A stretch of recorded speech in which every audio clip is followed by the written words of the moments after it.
Convertissez-vous, car le royaume des cieux est tout proche. Matthieu 3, 1 à 12. Sœurs et frères, paix et joie. Nous voici parvenus au deuxième dimanche de l'Avent. Nous cheminons lentement dans l'espérance à la rencontre de celui qui vient. Nous faisons aujourd'hui connaissance d'une deuxième figure importante de l'Avent, Jean-Baptiste, le précurseur. Il prêchait un baptême de repentir pour la rémission des péchés. Luc 3, 3. Nous sommes appelés au discernement afin de choisir les paroles et les actes qui hâteront la venue du royaume. Avec l'avènement du Messie-Roi, prions pour que la justice et la paix grandissent dans le monde et que fleurisse le règne de Dieu.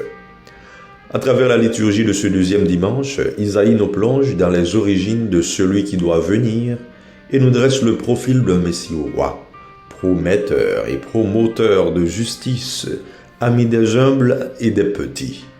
Du même coup, il annonce la réconciliation de tout l'univers.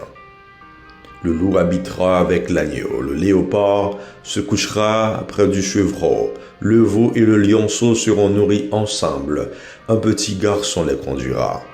Isaïe 11, 6. Il annonce un règne de paix, c'est déjà une préfiguration de la récapitulation dans le Christ. Et comme nous le dit le psalmiste, en ces jours-là fleurira la justice, grande paix jusqu'à la fin des temps.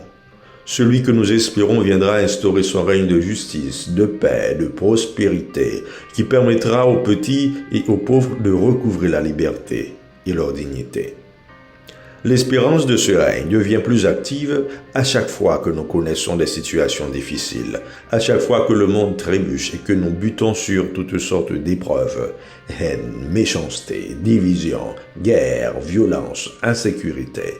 Alors que nous attendons ce jour où le loup habitera avec l'agneau, nous continuons à voir plutôt l'homme devenir un loup pour l'homme. Voilà qu'aujourd'hui retentit une urgence pour chacun de nous et pour tout l'univers. Convertissez-vous car le royaume des cieux est tout proche. Produisez donc un fruit digne de la conversion. Jean-Baptiste est le dernier des prophètes et résume en sa personne et en sa parole toute l'histoire antérieure au moment où elle aboutit à son accomplissement. Il fait le lien entre l'Ancien et le Nouveau Testament. Il est donc le signe de l'intervention de Dieu pour son peuple. Le précurseur du Messie, il a la mission de préparer les voies du Seigneur, d'offrir à Israël la connaissance du salut et surtout de montrer le Christ déjà présent au milieu de son peuple. Il est cette voix qui crie dans le désert « Préparez le chemin du Seigneur, rendez droit ses sentiers ». Ces paroles sont tranchantes. Elles remettent en question des structures de péché enfuies en nous. Il annonce et réalise un baptême de conversion. Ce faisant, il prépare tous les cœurs à faire le ménage pour l'accueil du Messie-Roi annoncé par Isaïe, qui vient régner d'abord dans nos cœurs. En ce temps d'attente, notre conversion doit être intégrale. Nous devons nous écarter de tout ce qui peut nous empêcher de combattre pour la paix, pour la justice, pour l'amour et pour un monde meilleur. Pour mieux nous approprier le message de Jean le Baptiste, décortiquons l'exhortation du prophète.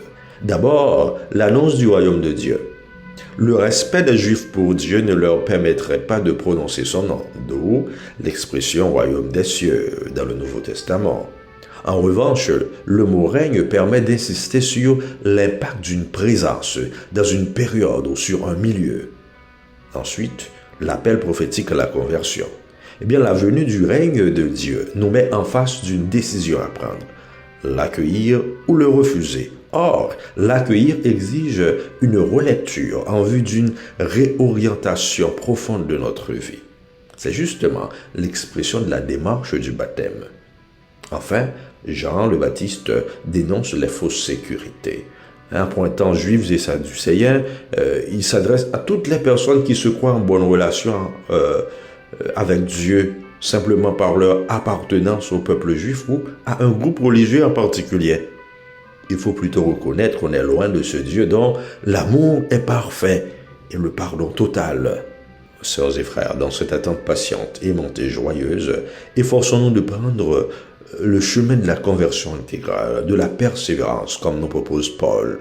C'est donc là que nous puisions l'énergie nécessaire qui nous permet de continuer à marcher, surtout lorsque les épreuves ou les obstacles induiraient en nous la tentation de baisser les bras et de se dire à quoi bon? On ne peut ni grandir ni durer dans la foi sans la nourrir de la parole de Dieu. Convertissons-nous et croyons à la bonne nouvelle. Amen.